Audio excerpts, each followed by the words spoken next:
트럼프가 한미 정상회담을 서두르게 된 사연, 이재명과의 만남을 서두르는 트럼프, 한미가 정상회담 날짜를 25일로 정리했다고 합니다.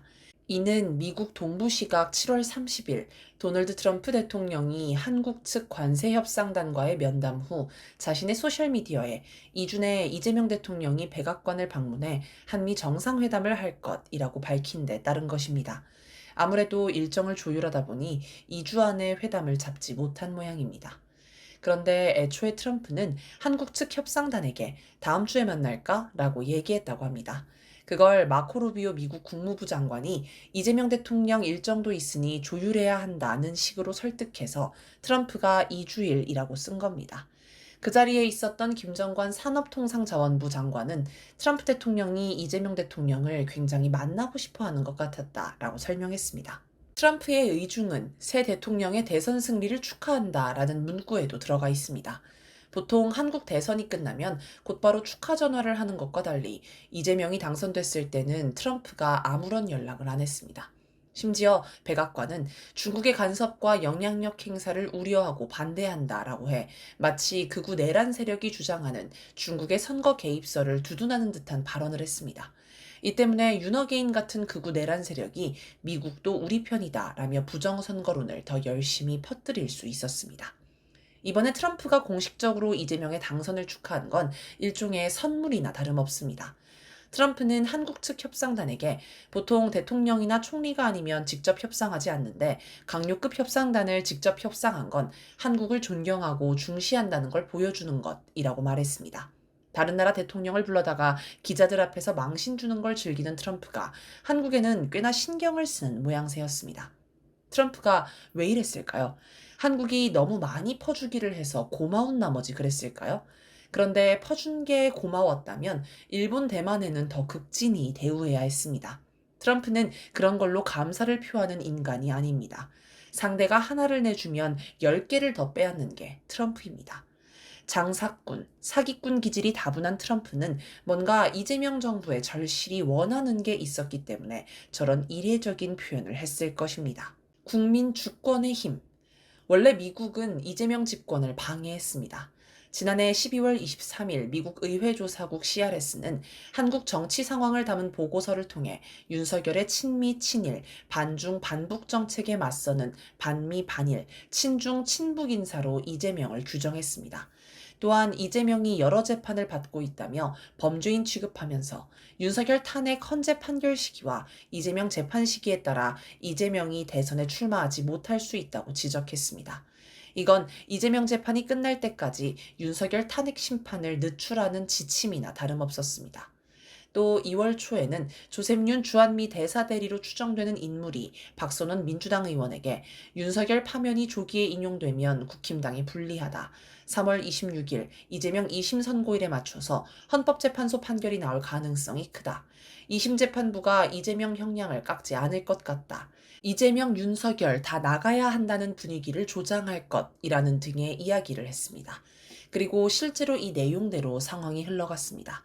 이는 미국이 한국의 사법부, 헌재까지도 조종하며 내정 간섭을 하고 있음을 보여줍니다. 5월 15일 미국 상원 외교위원회 인사청문회에 출석한 마이클 디손버 국무부 동아태 차관보 지명자는 동맹국과 동반자 국가들의 대만에 대한 지원을 장려해야 한다라고 말했습니다. 동아태 차관보가 담당하는 지역을 따져보면 여기서 말하는 동맹국은 한국과 일본을 뜻합니다. 즉, 대만 전쟁 발발 시 한국군도 미군과 함께 대만을 지원해야 한다는 것입니다. 이는 대만 전쟁이 발발해도 중립을 지켜야 한다고 주장하는 이재명을 저격하는 발언입니다. 같은 날 제이비 어브런슨 주한미군 사령관은 대한민국 새 지도자는 6월 4일부터 일종의 동맹이 기로에 있다는 사실을 받아들여야 할 것이라고 발언해 노골적으로 대선에 개입했습니다. 여기서 말하는 일종의 동맹은 한미일 삼각동맹을 뜻합니다. 브런슨은 한미일 삼각동맹을 지지하는 사람이 대통령으로 뽑혀야 한다고 주문한 것입니다. 6월 2일 빅터차 전략국제문제연구소 CSIS 한국석좌는 한국의 새 정부가 주한미군의 전략적 유연성에 반대하면 트럼프가 주한미군 전면 철수 등을 포함한 보복을 할 수 있다라고 경고했습니다. 이 즈음 갑자기 미국에서 주한미군 4,500명 감축설이 흘러나오기도 했습니다. 대선 투표일을 며칠 앞두고 쏟아진 보도들은 모두 이재명이 당선되면 주한미군이 철수한다, 미국은 중국과 잘 지내겠다고 하는 이재명을 반대한다는 내용으로 국힘당 등 친미 친일 극우 세력이 이재명을 공격할 소재가 되었습니다. 그러나 미국은 이재명 당선을 막지 못했습니다. 그러자 브라질 방식을 시도했습니다. 트럼프는 브라질 전 대통령 자이르 보우소나루가 내란을 시도한 혐의로 감옥에 가자 보우소나루를 석방하고 재판을 중지하라며 노골적으로 내정에 간섭했습니다. 심지어 보우소나루를 범죄자로 몰았다는 이유로 브라질에 50%의 관세를 매겼습니다. 마찬가지로 트럼프는 윤석열을 석방시키려고 갖은 작업을 했습니다. 전직 국무부 국제형사사법대사였던 모스탄 교수를 보내 윤어게인 세력에게 힘을 실어주었습니다. 트럼프의 측근인 프레드 플라이츠 미국 우선주의 정책연구소 부소장은 미국을 방문한 한국 국회의원들에게 윤 전 대통령이 박해받거나 부당하게 기소된다는 인식은 트럼프 행정부에서 매우 나쁘게 받아들여질 것이라고 했습니다. 미국을 다녀온 나경원 국힘당 의원은 전직 대통령에 대한 수사 과정의 공정성을 인권적 측면에서 언급한 것은 여당과 정부에 대한 예사롭지 않은 메시지로 보였다라고 했습니다. 그러나 이런 시도도 모두 실패했습니다. 모스탄이 가는 곳마다 분노한 국민이 항의 시위를 해서 제대로 계획된 일정을 진행할 수 없었습니다. 주말마다 열리는 촛불대행진 집회에 모인 수천 명의 시민들은 미국의 내정 간섭을 규탄했습니다. 이대로 가면 한국 사회에 반미의 폭풍이 불 것 같았습니다. 이런 민심을 읽었는지 박상혁 민주당 수석대변인은 플라이츠를 향해 윤석열은 내란의 죄에 맞게 사형 또는 무기징역으로 평생 감옥에서 살게 될 것이라고 반박했습니다. 국민 주권의 힘을 본 미국은 일단 꼬리를 내렸습니다. 미국 국무부는 뜬금없이 전 세계 외교관에게 외국 선거의 공정성을 언급하지 말라는 지침을 내렸습니다. 더 밀어붙이면 정말 폭발할 것 같았을 것입니다. 이런 과정을 거친 후에야 트럼프가 이재명의 당선을 축하하고 한미 정상회담을 서두르는 장면이 나왔습니다. 국민 주권의 힘으로 이룬 성과입니다. 북중러의 공세.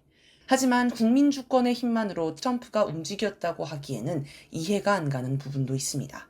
예를 들어 한미 관세 협상은 시종일관 미국의 횡포와 무례함이 가득했고 협상 결과도 예상대로 약탈 그 자체였습니다.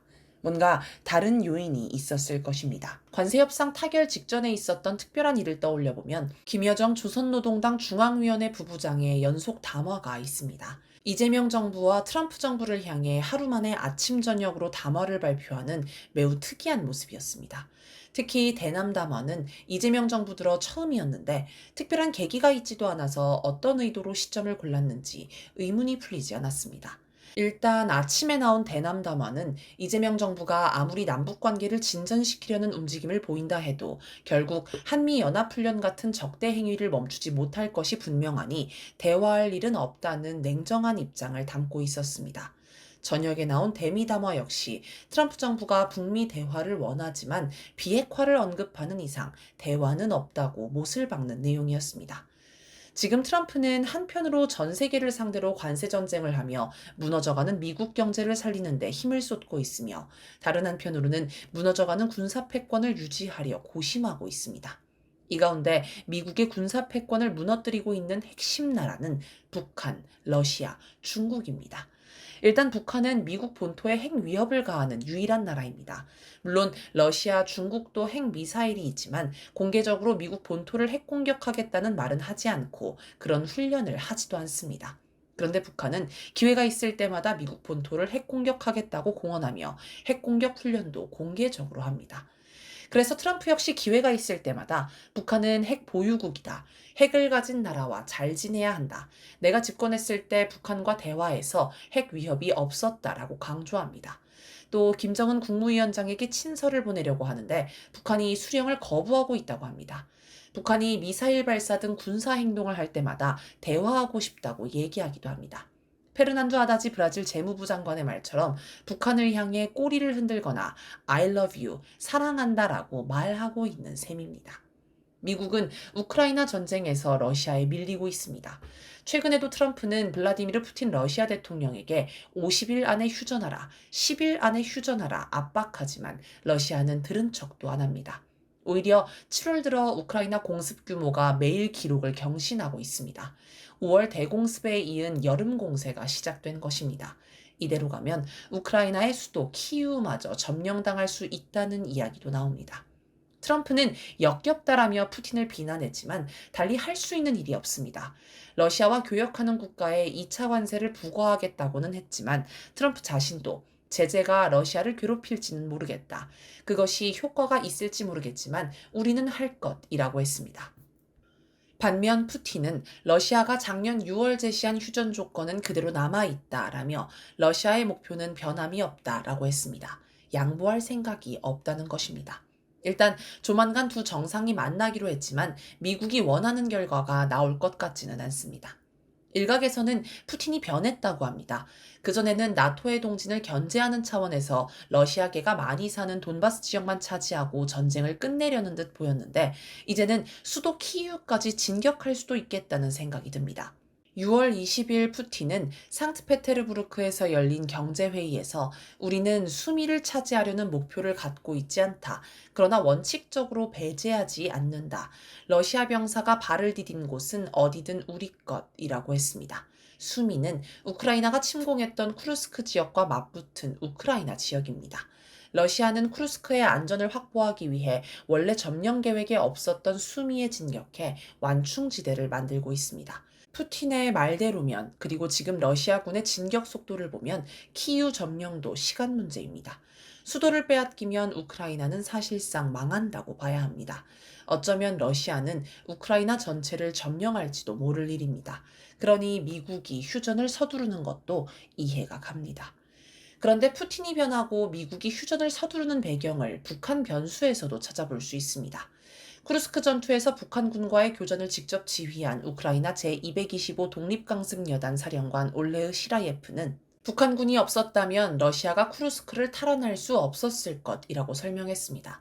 북한군에게 너무 많이 당한 나머지 군인들에게 북한군과의 직접적인 교전을 피하라고 지시했다라고 털어놓기도 했습니다. 그런데 최근 우크라이나 국방부 정보총국 HUR 보고서를 보면 북한이 수개월 내 3만 명 이상을 추가 파병할 것으로 예상된다고 합니다. 이들이 9월 러시아 벨라루스 연합훈련 자파드 2025에 참가할 수도 있다고 합니다. 자파드 2022 훈련 직후 러시아군이 우크라이나로 진격해 순식간에 키이우를 포위한 적이 있기 때문에 우크라이나는 상당히 긴장하고 있습니다. 당시에는 러시아가 키이우 점령에 실패했지만 북한군 3만 명이 앞장서면 이번에는 성공할 가능성이 매우 높습니다. 트럼프가 사색이 될 만합니다. 중국도 미국의 군사 패권을 무너뜨리고 있습니다.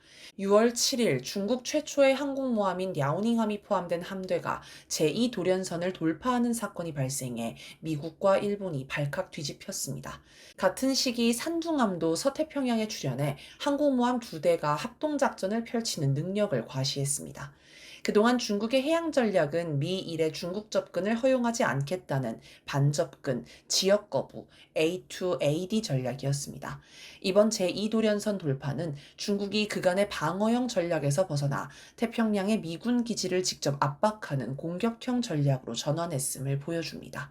흥미로운 건 중국의 제2도련선 돌파가 북한이 취연급 구축함을 건조해 원양 함대를 건설하겠다고 선언한 시기와 일치한다는 것입니다. 4월 25일과 6월 12일 각각 진수식을 진행한 취연급 구축함 2척을 두고 북한은 머지않아 태평양 상에는 침략의 전초기지 모항드레로 향한 우리 전함들의 항로들이 개설될 것이라고 했습니다. 이제 북한 중국 함대가 수시로 태평양을 드나들며 미군 기지들을 압박하면 미국은 제1도련선, 제2도련선을 포기하고 오키나와, 괌, 하와이 등에서 철수해야 할 수도 있습니다. 미국은 중국의 성장을 막고 눌러 앉히기 위해 대만을 부추겨 전쟁을 일으키고자 합니다. 그런데 여기서도 북한이 중요한 변수로 등장합니다. 대만 전쟁이 시작되면 북한이 주한미군을 공격할 수 있기 때문입니다. 쿠르스크에 파병하는 걸 보면 북한은 대만 전쟁에도 충분히 개입할 수 있습니다. 북중 역시 동맹 관계이기 때문입니다. 그런데 북한이 주한미군을 공격하면 한반도도 전장이 됩니다. 그러면 북한이 아예 한국 전체를 점령할 수도 있습니다. 이건 미국의 치명타가 됩니다. 절묘한 담화 시점. 이렇게 보면 미국을 위협하는 세 나라 모두 북한이 고리가 되어 있습니다. 트럼프가 북한을 만나려고 하는 이유도 여기서 찾을 수 있습니다. 트럼프는 북미 정상회담으로 2018 어게인을 하고 싶을 것입니다. 6월 30일 빅터 차는 10월 말 한국에서 열리는 아시아 태평양 경제협력체 APEC 정상회의 계기로 트럼프가 판문점에서 다시 김정은 국무위원장과 만나려 할 가능성이 있다고 주장했습니다. 트럼프는 이걸 하고 싶은 것입니다. 그런데 북한이 친서도 받지 않을 정도로 벽을 단단히 치고 있으니 낭패입니다. 7월 31일 정부 서울청사별관 대강당에서 열린 장차관 워크숍에서 이재명은 한미 관세 협상을 언급하며 오리가 물살에 떠내려가지 않기 위해 우아한 자태로 있지만 물밑에서는 얼마나 난리냐라며 협상단을 치하했습니다. 그런데 관세 협상만 그런 건 아닙니다. 지금 한반도 문제를 두고도 이재명 정부는 물밑에서 열심히 발을 구르고 있을 것입니다. 이재명 정부는 접경지 대북 확성기 방송을 중단하고 아예 확성기 시설을 철거했습니다. 통일부는 북한 주민 접촉을 실질적인 신고제로 운영해 자유로운 민간 교류를 보장하겠다고 합니다. 또 비전향 장기수인 안학섭 선생의 북송도 논의한다고 합니다. 그리고 겉으로 드러나지는 않지만 북미 중재도 시도할 것입니다. 남북 관계로 북미 관계를 움직이는 지렛대 역할입니다. 2018년 문재인 정부가 했던 것처럼 말입니다. 트럼프도 여기에 기대를 걸고 이재명에게 대선 승리 축하 인사를 전하고 서둘러 한미 정상회담을 하자는 것 아닐까 싶습니다. 여기서 우리는 북한의 담화 시점을 심각하게 돌아봐야 합니다. 한국과 미국이 뭘 원하는지를 정확히 꿰뚫어 보면서 가장 절묘한 시점에 담화를 발표해 효과를 극대화했습니다. 관세협상 마감 시한 직전에 북한이 담화를 발표하자 트럼프는 다시 대화 가능성이 열렸다고 생각하고 당장 한미 정상회담을 하자고 재촉했습니다. 북한이 우리 내부를 들여다보면서 영향을 끼치는 듯합니다. 트럼프가 한미 관세 협상에서 예기치 못한 발언을 한 건 우리 국민 주권의 힘과 북한의 담화가 영향을 미친 결과입니다. 이걸 이해하고 분석할 수 있어야 향후 대책도 나올 것입니다.